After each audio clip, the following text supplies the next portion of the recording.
Hello everybody, welcome back to the first of at least two, probably two Halloween specials on the channel. Yes, I mean, given what this video is, I'm gonna probably take a break from just binge watching entire franchises. But today we're talking about the Friday the 13th franchise. My dear Jesus, was this a marathon of a franchise to get through. And my apologies if you can hear barking in the background. We got a new puppy who gets separation anxiety when he's not in the room with me, but I have a carpet on the floor and he's not toilet trained, so he can't be in here when I'm recording. So yeah, apologies if you can hear that, and if we hit 1k subs I will show you the puppy. So yeah, there's a reason to subscribe. It's not for the content, it's for the puppy. So yeah, today is pretty self-explanatory. I'm going to be ranking every single Friday the 13th official movie. I'm covering the 12 official Friday the 13th movies, and I will be trying to say at least something positive about all of these movies. I will be weighing up the pros and the cons, and then of course just ranking them in order of what is my favorite. What I am accounting for in my ranking is obviously how good a movie it is, how much I enjoyed it. One thing for me, which I don't know if a lot of people factor in, is how badly I would ever want to rewatch the movie. And then of course the originality, the characters, how Jason is portrayed, the kills, all the important stuff. And let's just start off with number 12. Apologies for any surprising changes. I don't know why I'd apologize for that, but yeah, the camera died and then I spilled noodles on my t-shirt, so here we are. Friday the 13th 9, Jason Goes to Hell. The final Friday, which wasn't the final Friday, but that's the tagline, right? I am going to get the pros out of the way because there really isn't many of them. All I can think of in this movie that was in any way good was the effects. And when I say the effects, I specifically mean the practical effects. The digital effects are terrible, but the practical effects are fantastic. They're really, really good. I found some of the characters, like some of the side characters, to be like kind of quirky. It's kind of a thing in Friday the 13th that we always come across these quirky side characters, these one-off characters, and this one has a couple of good ones, but like realistically this movie is really bad. It's not a good movie at all. The practical effects, especially when that policeman's face melts, is pretty great. But yeah, let's be real, this movie, spoiler alert, doesn't actually really have Jason in it. I know, what a great idea. So instead, Jason in this movie is some weird little worm thing that possesses people, and random actors who make dinosaur noises when they become possessed take on the form of Jason. Yeah, it's really bad. It's like, it really sucks. It's such a bad, yeah, this movie, I really did not enjoy it. Also, just weird grunty Jason at the start. We get Jason in the opening scene, and we get Jason at the last scene, and in between we get no Jason. And in the first scene he's all grunty and makes weird noises. He looks kinda cool. I don't really like that look. I know a lot of people say that's one of their favorite Jason looks. I don't really like it, I'll be honest. I just don't like it. And then the final scene where Jason, again, spoiler alert, goes to hell is really, it's not very good. At 11 we have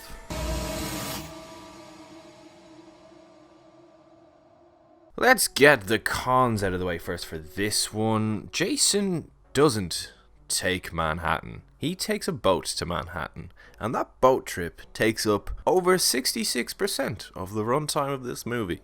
And the stuff in Manhattan, we'll talk about that in a second, but let's just talk about the stuff on the boat, considering it is the bulk of the movie. It's got really bad writing, it's got really bad dialogue. I don't like any of the characters other than Julius. Again, we'll talk about Julius in a second when I talk about the pros of this movie. But yeah, ultimately, this movie is about Jason taking a boat trip, where the kills aren't very good at all. I'm trying to think if there's a Friday with worse kills than this movie. A movie where like there's no great kill other than, we'll talk about it in a second. But yeah, there's also like really weird choppy slow-mo, which is really bad. Especially there's this one scene where the final girl is driving a car in Manhattan towards the end, and she thinks she's gonna hit Jason, and it cuts to really terribly edited slow-mo. It's really bad. In Manhattan, right, let's just talk about it. Jason becomes a melty-faced baby boy. It's really bad. It's awful. And he like vomits water and shouts "mommy." Like, oh god, it sucks. It's so bad. So bad. I don't know how much of that I can talk about on YouTube, but those junkies and what they get up to in this movie, it's horrendous. It's so bad. Let's just talk about the only pro of this movie, which is that one scene where Julius and Jason fight on the rooftop. That is a lot of fun. It's a great shot at first, and then Julius and like the work it must have taken to like go through all of those shots, because there's so many angles. Obviously you can tell that it's been shot multiple times. And Kane Hodder, the guy who plays Jason, he's the most synonymous with the role of Jason, is Kane Hodder. He just told Julius's actor to just wail on him. I'm pretty sure he was wearing like a muscle suit anyway, obviously, but he had a bit of protection, but like that would have been knackering. Definitely the only high point of this movie. Yeah, Jason Takes Manhattan. Again, just not a very good movie. At number 10, we have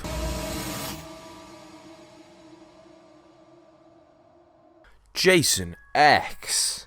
I know. This might be the most divisive Friday the 13th movie. It is a horrendous movie, but I will say for sure that even though this is probably technically the worst movie of the lot, it is so bad it's good. I would definitely, certainly no time soon, but I would definitely rewatch this because of how incredibly bad it is. Like, it's hilarious how bad this movie is. The digital effects, especially in that weird video game like simulation scene, there's this weird nipple clamping scene. Dialogue in this movie is atrocious, especially that professor. He gets some really bad lines. He gets a funny one though. Guys, it's okay, he just wanted his machete back. Whew. But yeah, him especially, my god, did he get some bad dialogue handed to him here. And then also that one scene where the ship hits like that space city, that effect is really funny. Any digital effects actually in this movie are pretty horrendous. But I just have to say, this movie actually did make me laugh, like at how bad it was, yes. But I morbidly enjoyed this. Also, obviously, some pros here. That liquid nitrogen scene, fantastic. One of my favorite kills. Maybe my favorite kill in all of Friday the 13th. I won't lie. And that Brodski, he's great. He's one of my favorite side characters in the whole thing, in the whole franchise. Brodski is one of my, when he like tackles Jason in space, love it. Yeah, this movie has some truly hilarious little nuggets in there, but overall it is an absolute disaster class of cinema. It is awful, like really bad, but I would watch it again. It's bizarre. Yeah, Jason in space. Who would have thought? It's not the worst. Right, this is definitely my most controversial one. At number 9, I have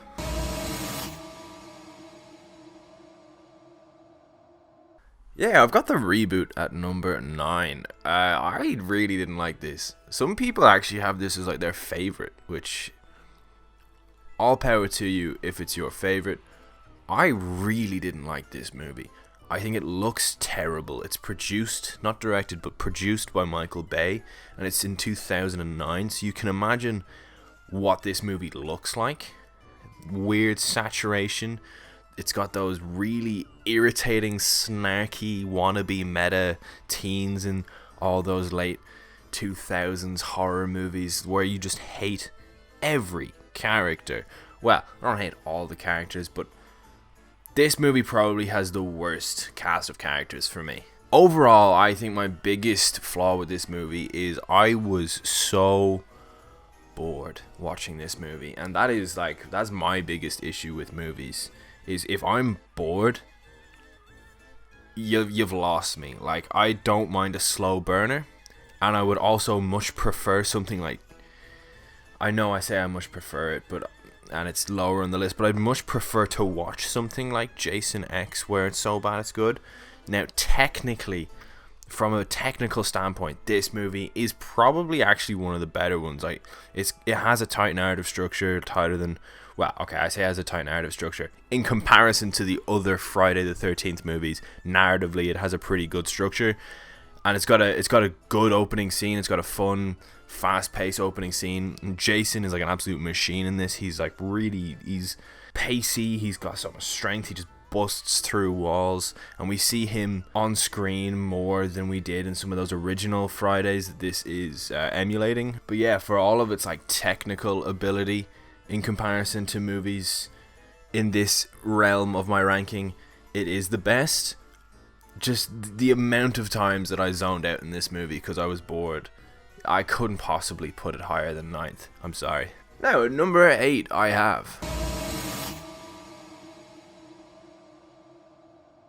Friday the 13th 7, The New Blood. This is the one where Jason fights a superhero. Yeah!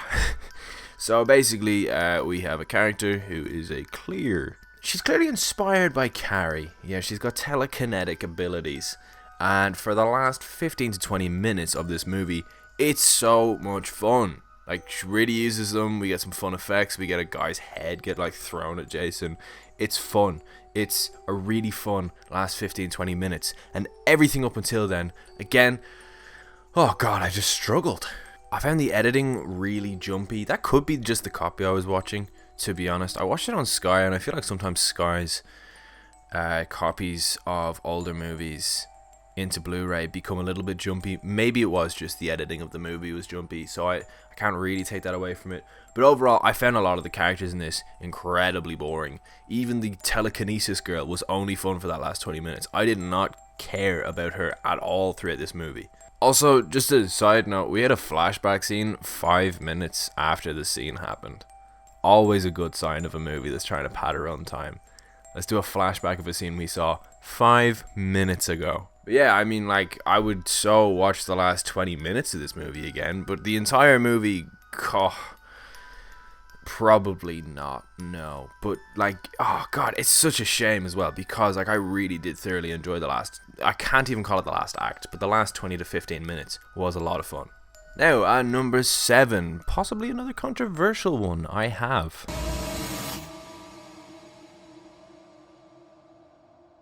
Friday the 13th 3D. Some people rate this really highly, some people rate this really low.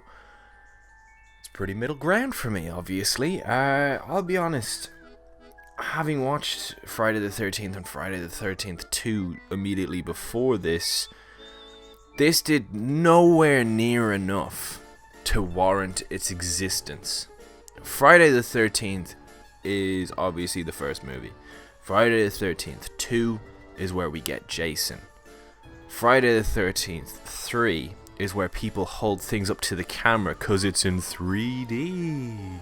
And that's it. Jason gets his mask in this movie, and I think that's a reason why people rate this so highly, because Jason gets his mask, and it's almost like an introduction to the Jason we know and love, but then is it really? Because the Jason we know and love, for me anyway, is zombie Jason. That's just me. But you know, with the funny harpoon kill, like his mannerisms after that are pretty funny. Like, that's kind of, it's a bit more Jason that we know and love rather than the Jason in Friday 2, but that is nowhere near enough to warrant this being any higher up on the list. The really dumb, horrendous ending with zombie Voorhees woman, Pamela, she's back, it's a vision, is really bad. It's so dumb. It's so, we have no ideas, and we're 3 movies into a franchise. We've already run out of ideas, so we're going to repeat stuff.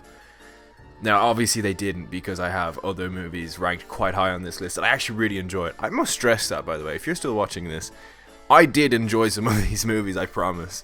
We just haven't got to them yet. I think the kills, although they've aged so badly, are a lot of fun. They are a lot of fun. Like, the head squish is terrible, but fun. I'll give it that. And then the one kill where the guy does the handstand and gets axed, that's actually just a straight up good kill, I'll be honest. That's good. Yeah, Friday the 13th 3 overall is just like a below average 80s horror movie. Now, at number 6 we have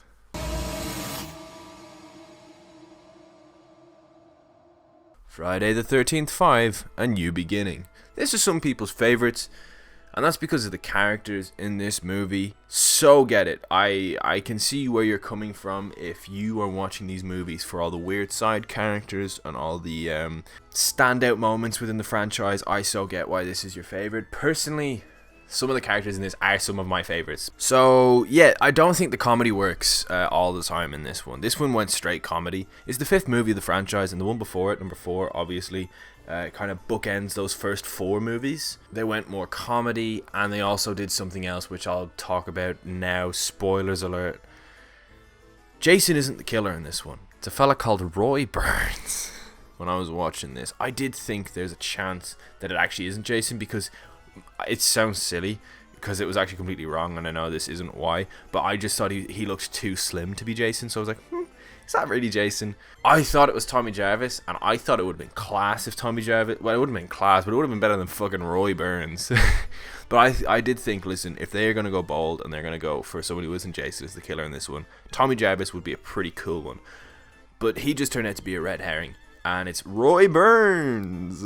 Fucking Roy Burns. What a... Roy fucking Burns. What a guy. Obviously, people have gone through it so many times. The Roy Burns twist makes no sense. Like, the fact that he has a picture of his kid in his wallet despite never knowing him. Like, some of the Roy Burns content. God, Roy Burns.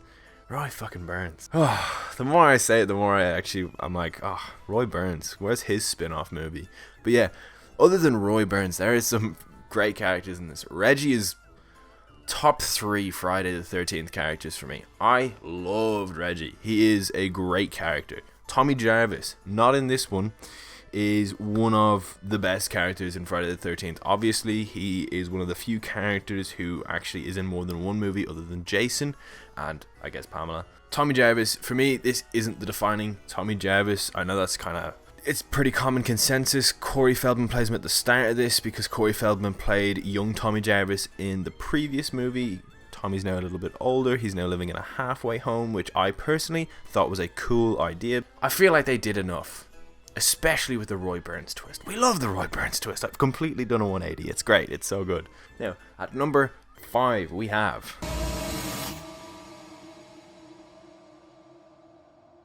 the original Friday the 13th. What? Yeah, there's one movie that you guys are like, why hasn't he said it yet? And I know, and it's obviously not this one. It's coming. I have obviously got a hot take, and anyone who's watched the 12 movies will be like, why hasn't he said it yet? Why is it so high? Don't care. We're talking about the original now. I'll be honest, I really don't like the characters in this movie. I find them all, well, not all, but I find almost all of them very boring. It's got decent scares. It's fun. It's just a fun 80s slasher. It's a whodunit. Spoiler alert, where the reveal is it's a person who we haven't met yet, which is always good. That's always a really good whodunit angle. Roy Burns. No, at least we had met Roy Burns before. Some of the kills are pretty great. Obviously, the Kevin Bacon one is like iconic. I really enjoyed that. I didn't enjoy the kill, but you know what I mean. And one thing that I genuinely think is kind of overlooked. I know you might say it's one of the most talked about things in all of Friday the 13th. How could it possibly be overlooked? But that ending, like that final shot, is so iconic and so left field. Like, had you not known it was coming, it would have been monumental. It would have been fucking frightening, obviously, but it would have been crazy to think. That's actually genuinely very, very good. Like, that's genuinely one of the most iconic last scenes in horror, which cannot be said for a lot of the movies on this list. A lot of the movies on this list certainly don't have any of the most iconic moments in horror, but one of the most iconic last shots or last scenes has to be the ending to this movie, which, you know, if you've not seen it, I'm not going to spoil it, but it's pretty damn iconic. I don't know if I said iconic yet. Did I say it enough times? Iconic. Anyway, at number 4, please don't shoot me, guys. I've got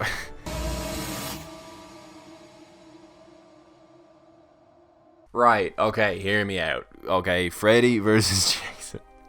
You lot are probably gonna rip into me in the comments for having this so high. And listen, before you guys come at me, I know the dialogue in this is dated and it's pretty problematic and it's really bad. Jesus, Kelly Rowland, you deserve to die in this movie for that. First of all, one thing I like that some people really don't like, with like that Kelly Rowland kill, for instance, and it happens a couple of times.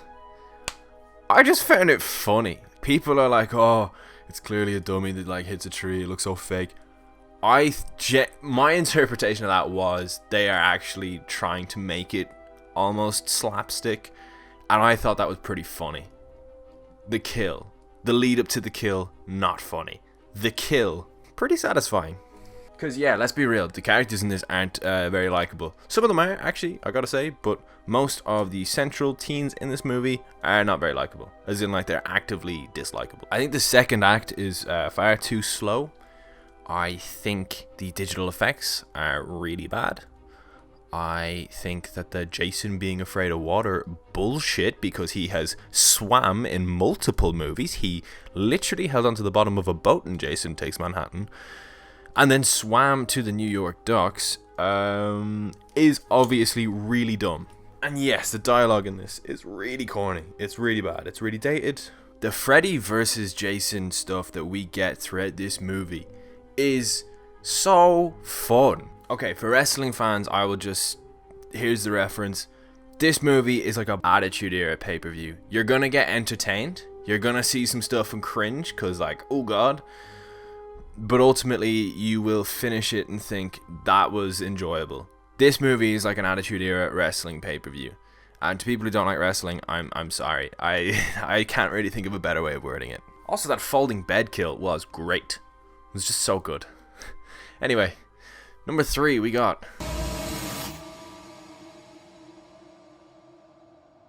Friday the 13th 2. Yes, this top 3 is pretty predictable. It's most people's top 3s, but I don't care. Friday the 13th 2 is the first one where Jason is the proper killer, and I just think this movie overall is a complete step up from the original. The characters are better. The editing is better. The pacing is better. The directing is better. The killer is better. It's better. The kills are better. It's literally just, let's take Friday the 13th and elevate it. And I appreciate that. I don't really have much to say about this other than that. Like, it just feels like the first movie, but like everything is a step up. Sean S. Cunningham, who is the producer of, I want to say all of these. I think he's the producer of every Friday the 13th. I could be wrong, but I feel like he's the producer of all of them. He directed the first one. He didn't direct this one. You can feel it. This is overall just a step up. The movie is just a step up. Sorry, my camera died again there, so I actually don't know where I left off. It's a step up. Right, at number 2 we have Friday the 13th for the final chapter. This most definitely has the best selection of teens. It's got the best overall cast. It's the best of the original 4 movies, which are all a similar enough formula. Teens go to a summer camp and get slaughtered. It's definitely the best of that lot. We have Crispin Glover, who you already know I love after I watched River's Edge. Great movie. It's got Corey Feldman as Tommy Jarvis. It's got a great Jason. It's got great kills.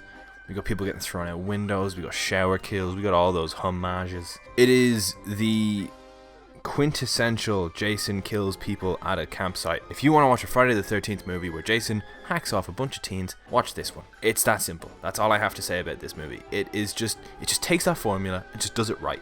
4 just gets it. And at number 1, of course, we have